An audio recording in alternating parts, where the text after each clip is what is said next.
Brought to you by Hire, American Pistachios and Candid. क्या भारत सरकार और भारत की सेनाएं आने वाले दिनों में पाकिस्तान के ऊपर कोई बड़ी सैन्य कार्रवाई प्लान कर रही हैं और क्या इस संदर्भ में ही ये तैयारियां की जा रही हैं, क्योंकि पाकिस्तान की तरफ से भी जवाबी हमला हो सकता है। लड़ाकू विमान आपके तैनात हो चुके हैं कई जगहों पर, सेनाएं आपकी तैयारी कर रही हैं, मिसाइल फोर्सेस आपकी रेडी हैं। तो जब आप कुछ करेंगे तो पलटवार तो पाकिस्तान भी करेगा। अब देखना यह है कि पाकिस्तान का पलटवार एस्केलेशन लैडर जो जिसको कहा जाता है कि वो और ज्यादा प्रभावी होगा या वो केवल अपनी जनता को लुभाने के लिए कुछ कर दे, वो बढ़ाएगा नहीं। और अगर वो बढ़ाता है तो उसके बाद भारत और बड़ा हमला करेगा। इसको सेनाओं की भाषा में एस्केलेशन लैडर का कहा जाता है और ये 44 दर्जों का एस्केलेशन लैडर होता है, 44 स्तर का।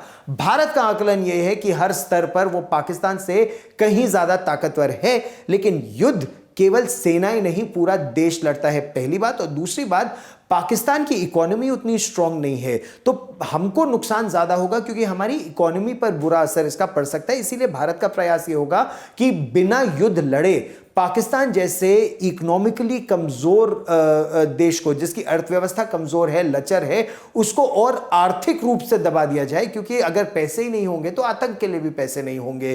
इस तरह से IMF के पास, ADB के पास, एशियन डेवलपमेंट बैंक या इंटरनेशनल मॉनिटरी फंड, वहां जाकर दबाव डाला जाए कि वो पाकिस्तान को अगली खेप ना दे पैसे की। ये तो थी बात भारत के सिविल डिफेंस सिस्टम और आने वाले दिनों के संभावित सूरत हाल की। अब एक जरूरी सवाल का जवाब और जानते हैं। बीते कुछ वर्षों में हमने दुनिया में दो बड़े संघर्ष देखे, पहला रूस यूक्रेन युद्ध और दूसरा इजराइल हमास युद्ध। दोनों में हमने इजराइल और यूक्रेन के नागरिकों की बंकरों में जाती हुई तस्वीरें देखी। हमने वहां के डिफेंस सिस्टम के बारे में सुना। क्या भारत इन सिस्टम से कुछ सीख सकता है? समझते हैं ग्राउंड पर कवरेज करने गए पत्रकारों और एक्सपर्ट से। भारत की अगर बात करें तो अगर पाकिस्तान से तुलना की जाए तो भारत का जो एयर डिफेंस सिस्टम है वो काफी बेहतर है।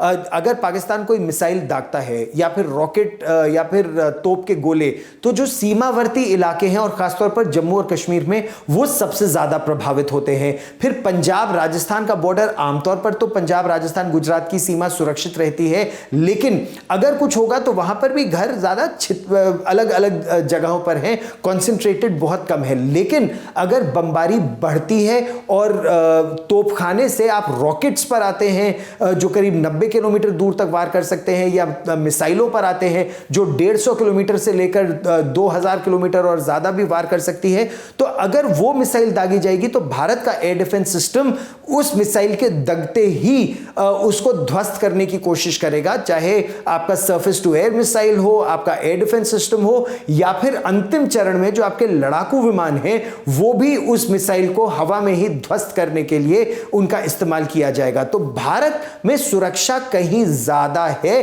और समय भी हमारे पास कुछ अधिक होगा तोपखाने के अलावा। लेकिन यह ड्रिल बहुत जरूरी है ताकि हर भारतवासी को यह पता रहे कि हमारे ऊपर खतरा किसी भी समय और बड़ा आ सकता है। ये थी भारत के सिविल डिफेंस सिस्टम की बारीकियां और 7 मई की तैयारियों को लेकर सामने आई पूरी तस्वीर। हम क्या समझे?